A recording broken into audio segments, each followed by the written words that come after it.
Kita tahu daripada banyak laporan dan report dan sebagainya bahawa laporan PAC ni memang macam interim findings ataupun findings setakat ni. It is not final. Ini memang bukan boleh menutup isu 1MDB. Sebenarnya laporan PAC ni dia membuka lebih soalan. It actually poses more questions over what we already know at this point in time. Now, salah satu faktor yang merisaukan was that the Auditor General punya report tidak dibentangkan bersama dengan laporan PAC kepada Parlimen. So that is the first question we have to ask. Apa rahsia dia? Why do they need to still hide it under the OSA? So mungkin Saudara Tony Pua is the only one in the panel here that might have seen it because he is a member of the Public Accounts Committee. Tapi kita kena tahu apa sebabnya laporan Auditor General itu tidak dikepilkan bersama dan tidak dibentangkan bersama. So kita tahu daripada interim findings. I use that word interim because it is just the start of a bigger probe that is needed. Adalah kita tahu memang ada banyak penyelewengan, memang ada salah guna kuasa dan rasuah yang berleluasa. Kami sebagai rakyat biasa, citizens of Malaysia, kena tahu apa sebenarnya yang berlaku dalam the dealings of 1MDB. Apa sebenarnya peranan yang dimain oleh Perdana Menteri Najib dan apakah tanggungjawab yang dipikul sebagai Advisory Board Chairman, Finance Minister dan juga Prime Minister. So kita tahu, and I think in the perbentangan YB Tony and the others, we will hear the details. But in summary, sebagai kesimpulan, inilah isu-isu yang memberi lebih impetus kepada soalan-soalan yang kita patut tanya. The first is the missing 5.5 billion yang YB Khalid Samad dah bagi tahu kita just now. Where is that money? Auditor General kata 5.5 billion cannot be accounted for. Tapi in the mathematics of YB Tony, it could be more. It could be 7 billion US dollars ataupun lebih kurang 20 billion ringgit yang tak boleh kita account for at this point. Yang lebih merisaukan, the next tranche of money, USD 700 million yang masuk ke syarikat Good Star without the approval and knowledge of the board of the 1MDB. So siapa yang approve? Siapa yang memberi arahan? Siapa yang memberi instructions supaya wang tu di-siphon, the 1 billion US dollars that was invested into the Petro-Saudi International tu di-siphon keluar kepada Good Star. Siapa milik Good Star? Siapa JLO? Dan wang sebanyak 3.5 bilion dibayar kepada company yang sebenarnya tidak ada dalam existence, Aba BVI. Wang tu dibayar kepada siapa sebenarnya? Dalam keratan akhbar the last few days, we heard that it could have been paid to a film production company. Is it related to Red Granite? Is it related to the son of Rosmah in the making of the Wolf of Wall Street? Ini soalan-soalan yang kita masih tanya.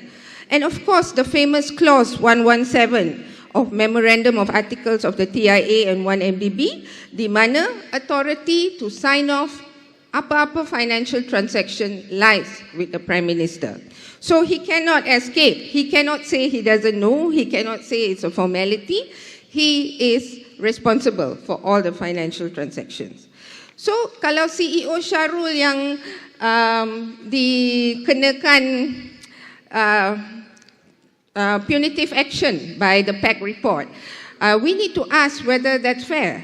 Was he the one making the decisions? Adakah dia buat keputusan tu sebagai CEO dan dia tidak bagi tahu board of directors sebenarnya beberapa perkara yang berlaku? Or was he receiving instructions from the top? So the cadangan of the Public Accounts Committee to disband the advisory committee is perhaps the smartest thing that has come out of the report. The advisory committee was a total waste of time because they never met according to some of the advisors, and mereka juga tak ada peranan yang clear. What are they actually advising and who is advising the board of directors and so on. So what do we have here? Kita ada satu situasi which I am sure bukan isolated kepada 1MDB. We have a situation here di mana syarikat pelaburan kerajaan or syarikat government-linked companies, syarikat yang ada kaitan dengan government-linked companies and government-linked investment companies, mungkin ada masalah yang sama dengan 1MDB. It's just that 1MDB has been exposed dan mereka mengambil kesempatan all this time untuk melakukan urus tadbir kerajaan yang kurang memuaskan. Ataupun mungkin ada penglibatan kroni dan dalam ahli lembaga GLC dan sebagainya.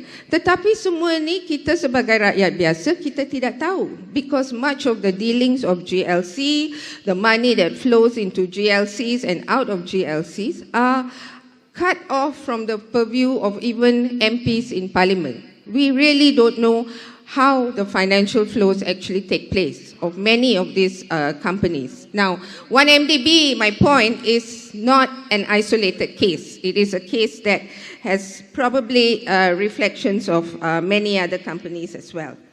Okay, now, the question that was posed by YB Khalid Samad, siapa yang akan dibebankan to pay back this more or less 20 billion ringgit that is now owed by 1MDB. So who is going to pay back? It is you and it is me. Kami sebagai rakyat biasa will most likely feel the impact of how we're going to pay back. Rising cost of living, mungkin GST akan ditambah lagi dan sebagainya. But there is one thing that I think we have not paid attention to.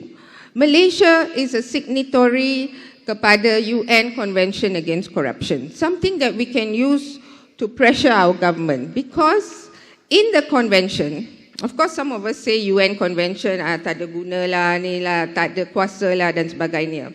But we can use the provisions to place pressure on our government.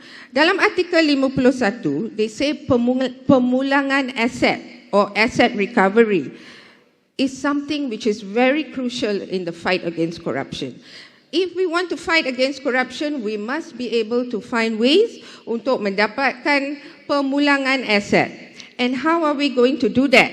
How are we going to do that?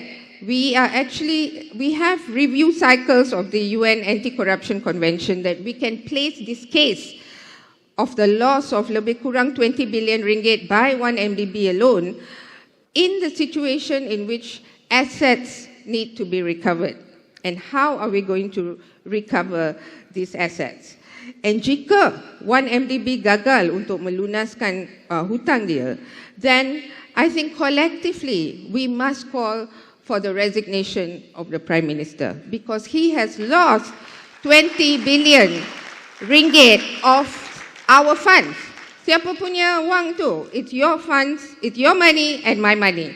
So we must, and we cannot be shy about asking him to step down because it is a serious responsibility that he had negated in managing public funds, your money, my money, up to an amount of 20 billion ringgit. So saya nak mencadangkan beberapa cadangan ya, yang my NGO had actually already put out a press statement to suggest cadangan PAC itu kena dilaksanakan secara serta-merta. Tetapi siapa yang akan melaksanakan cadangan PAC? To take punitive action against CEO Shahrul, dan lebih daripada itu kami cadangkan supaya the resignation of the board, the voluntary so-called resignation, be accepted, and that all of them be charged for what? All of them be charged for what? that they did not carry out their fiduciary duties as board of directors of the 1MDB. I don't think Arul Kanda should be sitting there in the 1MDB any more than he already has been. And the rest of the board of directors must also be charged, must also have punitive action taken against them. Now, who is going to implement all this? Where is the political will to implement all this? Siapa yang ada political will to actually take charge of this? Instead, as rakyat biasa, we are very, very disappointed that the Prime Minister and his entire crew are trying to absolve themselves of blame and trying to say, oh, you see, the PAC report actually, saya bukan disalahkan, saya tak buat apa-apa yang salah, so we have to move on. How can we move on when all these questions have not been answered? Macam mana kita boleh move on ataupun move forward? So, the only people that can balance this situation, that can strike the pressure that's necessary, is you and me. So kita tak boleh senyap. This is not the time to keep quiet. This is not the time to give up.